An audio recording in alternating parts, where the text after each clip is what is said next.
नमस्ते, मैं डॉक्टर जयती विश्वास, सहायक प्राध्यापक हिंदी, वीरांगना अवंतीबाई शासकीय महाविद्यालय छिकदान।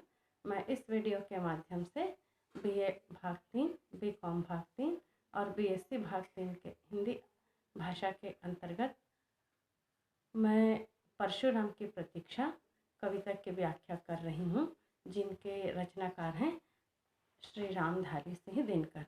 कुछ छंदों की व्याख्या मैंने पहले वीडियो में की है, शेष छंदों की व्याख्या मैं इस वीडियो में करने जा रही हूँ।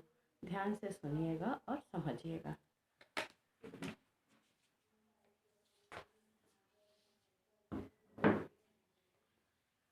हम देख रहे हैं परशुराम की प्रतीक्षा, कवि हैं रामधारी सिंह दिनकर। तो शेष छंदों की व्याख्या मैं पिछले वीडियो में आपको दे चुकी हूँ। इन पंक्तियों का मैं वाचन करती हूँ, इसके पश्चात मैं इन कविताओं की पंक्तियों की व्याख्या करूँगी। तलवारें सोती हैं जहाँ बंद म्यानों में, किस्मतें वहाँ सड़ती हैं तहखानों में, बलि वेदी पर बालियां नथें चढ़ती हैं, सोने की ईंटें मगर नहीं कटती हैं। पूछो कुबेर से कब सुवर्ण देंगे, यदि आज नहीं तो सुयश कब लेंगे। तूफान उठेगा, प्रलय बाढ़ छूटेगा, है जहाँ स्वर्ण बम वहीं स्यात फूटेगा। जो करे किंतु कंचन यह नहीं बचेगा, शायद सुवर्ण पर ही संहार मचेगा। हम पर अपने पापों का बोझ न डालें, कह दो सबसे अपना दायित्व संभालें। कह दो प्रपंच कपटी जाली से, आलसी अकर्मण्य काहिल हड़ताली से, सीले जुबान चुपचाप काम पर जाएं। हम यहाँ पर रक्त वे घर में श्वेत बहाएं। तो देखते हैं इस कविता की व्याख्या क्या है। पिछले छंदों में हमने देखा कि किस प्रकार कवि जो है वो आम नागरिकों से आह्वान करते हैं कि आपको भी अपने कर्तव्य पालन के लिए आगे बढ़ना चाहिए। यदि आप कर्तव्य पालन से विमुख होंगे तो क्या है, आपके तलवारें सोती जहां बंद म्यानों में। यदि आप अन्याय का और विषम परिस्थिति का सामना नहीं करते हैं और आप विद्रोह के स्वर मुखरित नहीं करते, तलवार का तात्पर्य शस्त्र उठाने से है, तो शस्त्र का तात्पर्य आप अपने हृदय के जो उत्साह है, हृदय में जो विरोध करने की क्षमता है, यदि आप उस क्षमता को विकसित नहीं करेंगे तो ये जो आपका हिम्मत रूपी जो तलवार है वह आपके आत्मा रूपी म्यान में बंद रह जाएगा। और यदि ऐसा होता है तो क्या है, आपका जो जीवन है वह तहखाने में सड़ने लगेगा। तहखाना उस बंद कोठरी को कहा जाता है जहाँ ना हवा होती है और ना वहाँ पर प्रकाश की व्यवस्था होती है। सड़ना का तात्पर्य क्या है, किसी वस्तु का सड़ना हम तब उसे कहते हैं जब वह वस्तु हमारे किसी काम के लायक नहीं होती। उसी प्रकार कवि यहाँ पर बातें कर रहे हैं, हमारी किस्मत व्यर्थ हो जाएगी, हमारा जीवन व्यर्थ हो जाएगा और हम जो है वो अभावों और परेशानियों के तहखाने में जीवन यापन करने के लिए विवश हो जाएंगे। यदि हमने अपने अधिकारों का हम अपने विद्रोह के स्वर यदि मुखरित नहीं किए तो। कवि आगे अपनी बात कहते हुए कहते हैं, बलि वेदी पर बालियां नथें चढ़ती हैं, सोने की ईंटें मगर नहीं कटती हैं। कवि कह रहे हैं कि जब देश प्रेम की बात आती है, उत्सर्ग की बात, बलि वेदी मतलब उत्सर्ग, स्वयं को तन मन धन से अर्पित करना बलि वेदी कहा जाता है। वेदी यानी तो चबूतरा होता है। तो यहाँ पर कवि कहते हैं कि जो देश प्रेम के लिए स्वयं को समर्पित करता है वह व्यक्ति बालियां और नथें, बालियां आप जानते हैं नारी का एक आभूषण है और इसमें ये बहुत कम सोने में बन जाता है, और उसी प्रकार नथ नारियों का आभूषण है और यह भी बहुत कम सोने में बनता है। तो यहाँ पर बालियां और नथें का तात्पर्य यही है कि हम बहुत जो सामान्य वर्ग के लोग हैं, वे सामान्य वर्ग के लोग जो हैं वो राष्ट्र प्रेम के लिए अपनी छोटी छोटी संपत्ति भी उत्सर्ग करने के लिए तैयार होते हैं। परंतु जो धन कुबेर हैं, सोने की ईंट किनके पास होती है, जो बहुत धनवान है, रईस हैं, जो समृद्धिशाली जीवन यापन करते हैं, वो अपने धन को कढ़ना यानी निकलना। तो हम सामान्य वर्ग के जो व्यक्ति हैं वो देश प्रेम के लिए हम अपनी संपत्ति उत्सर्ग करते हैं, किंतु जो धन कुबेर हैं, जिनके पास सोने की ईंटें हैं, सोने की ईंट एक प्रतीक है समृद्धि का, तो वे अपनी समृद्धि को, अपने धन को कभी भी राष्ट्र के लिए निकालते नहीं हैं। इसलिए कवि जो हैं वो जन सामान्य से आग्रह करते हैं कि आप उन धन कुबेरों से पूछें कि आप अपना धन, जिनके पास अथाह संपत्ति है, वे कुछ स्वर्ण कंचन, सोने की ईंट, ये सब एक ही भाव को प्रदर्शित करने वाले शब्द हैं। तो कवि कहते हैं कि वे अपनी संपत्ति कब देंगे देश हित के लिए, यदि वास्तव में विषम परिस्थिति में इनका सोना, इनका धन नहीं निकलता है, तो इनको कभी भी यश की प्राप्ति नहीं होगी। यदि आज नहीं तो सुयश कब लेंगे। सुयश मतलब होता है कीर्ति और प्रसिद्धि। तो जो व्यक्ति वास्तव में समृद्धिशाली जीवन यापन करता है, जिनके पास अथाह संपत्ति है, वो यदि थोड़ी संपत्ति भी देश के लिए निकालेंगे, देश के हित के लिए काम में लगाएंगे, तो यकीनन उनको यश और प्रसिद्धि की प्राप्ति यश की प्राप्ति होगी। यदि वे ऐसा नहीं करते हैं तो सामान्य जन, तूफान उठेगा, प्रलय बाढ़ छूटेगा, है जहां स्वर्ण बम वही स्यात फूटेगा।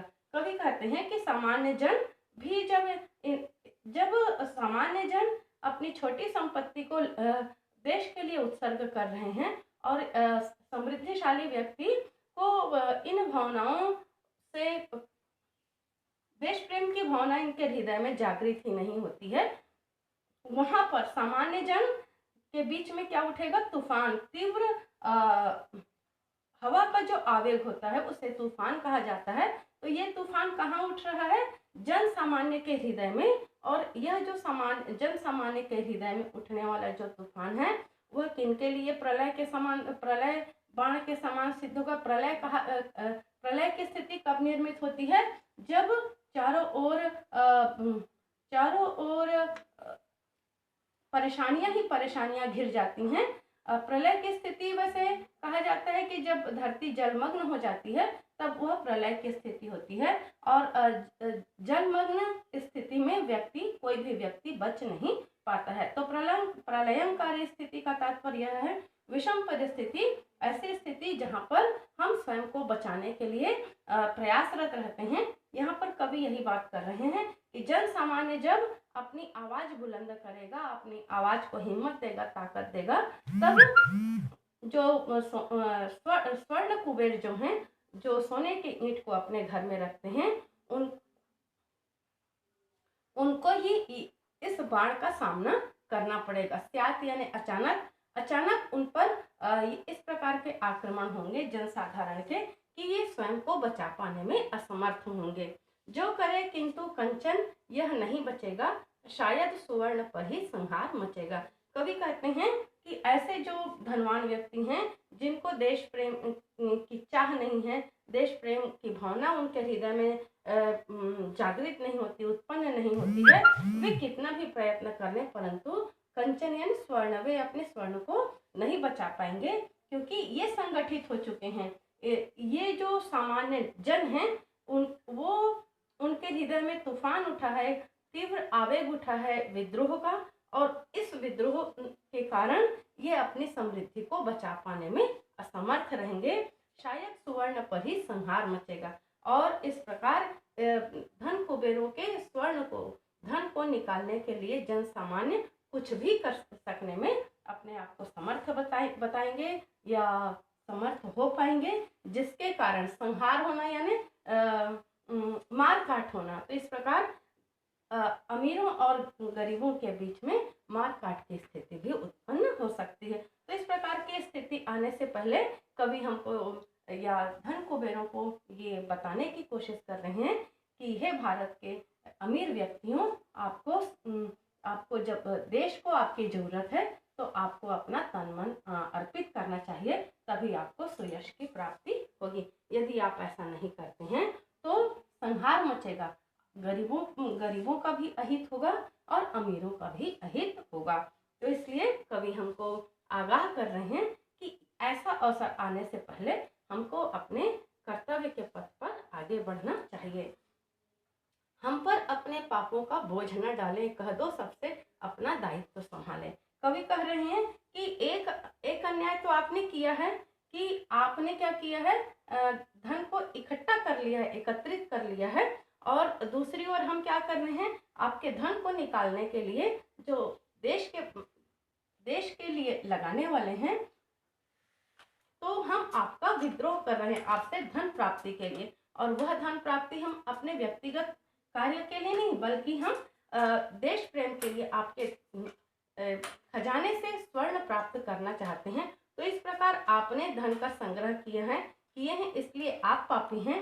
और हम इसलिए पापी हैं क्योंकि हम आपके पापों के फलस्वरूप जो एकत्रित धन है उसको हम आपसे निकालकर राष्ट्रहित में लगाना चाहते हैं। तो आप पर हमारा जो दबाव है वह भी हमारा एक प्रकार का पाप है। इसलिए कवि सभी देशवासियों से ये आह्वान करते हैं, कह दो सबसे, मतलब देश के हर नागरिक से वे उम्मीद कर रहे हैं अपना दायित्व मतलब कर्तव्य, जो जहाँ पर है वह अपनी भूमिका का निर्वाह करे।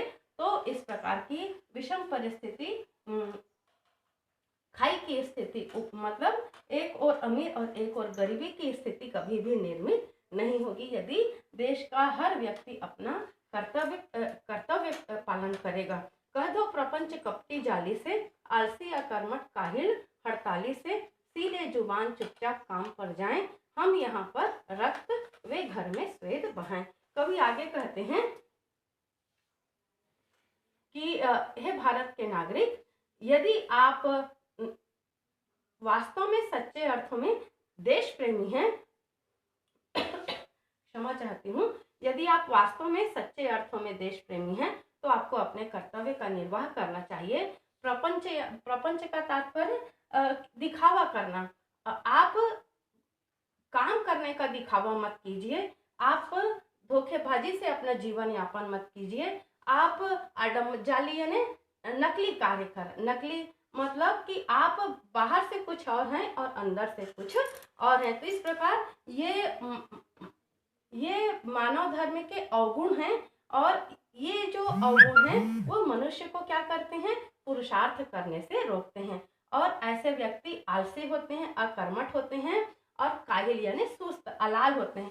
काहिल उन व्यक्तियों को कहा जाता है जो व्यक्ति अपने कर्तव्य को तो जानता है परंतु उसका पालन करने से वह बचना चाहता है। तो इस प्रकार ऐसे व्यक्ति भारतवर्ष में हैं जो अपना कर्तव्य तो नहीं करते किंतु हड़ताल करना यानी अपना काम धाम छोड़कर अपने अधिकारों की बात करते हैं। तो कवि ऐसे हड़ताली व्यक्ति से, जो ना तो अपना कर्तव्य करते हैं बल्कि उनको अपने अधिकारों की ज्यादा परवाह है, उन व्यक्तियों से कवि आह्वान कर रहे हैं, सीले जुबान चुपचाप काम पर जाएं। हे भारत के नागरिक, यदि आप अपने अधिकारों की बात ना करके यदि आप अपने कर्तव्य की बात करें तो वह ज्यादा उपयुक्त होगा। और हम यहाँ पर रक्त वे घर में श्वेत बहें, जो वास्तव में राष्ट्रहित की बात करते हैं, वे मरने मारने से रक्त बहाना यानी वह व्यक्ति न तो स्वयं मरने से डरता है और न ही अन्याय करने वाले व्यक्ति को मारने से डरता है, परंतु जो वास्तव में दिखावा करता है, जो कपटी और धोखेबाज है, वह व्यक्ति क्या करता है, दिखावा करते हुए वह लोगों को एहसास दिलाता है कि हम वास्तव में कर्मनिष्ठ हैं, हम वास्तव में देश प्रेमी हैं, परंतु वे वास्तव में होते नहीं है। वो पसीना श्वेत बहाना यानी पसीना बहाना, वे लोगों को दिखाते हैं कि हम भी अपने कर्तव्य के पथ पर पसीना बहा रहे हैं, परंतु यह उनका दिखावा होता है। देशभक्त वास्तव में मरने और मारने से डरते नहीं है। इस प्रकार इस कविता के माध्यम से कवि हमारे सामने न्याय और अन्याय की बात को रखते हैं और अन्याय का सामना करने की बात करते हैं। अन्याय का सामना यदि हम करेंगे तो हमारा समाज, हमारा परिवार सुखमय जीवन यापन करेगा और हमारा राष्ट्र उन्नति के पथ पर अग्रसर होगा। धन्यवाद।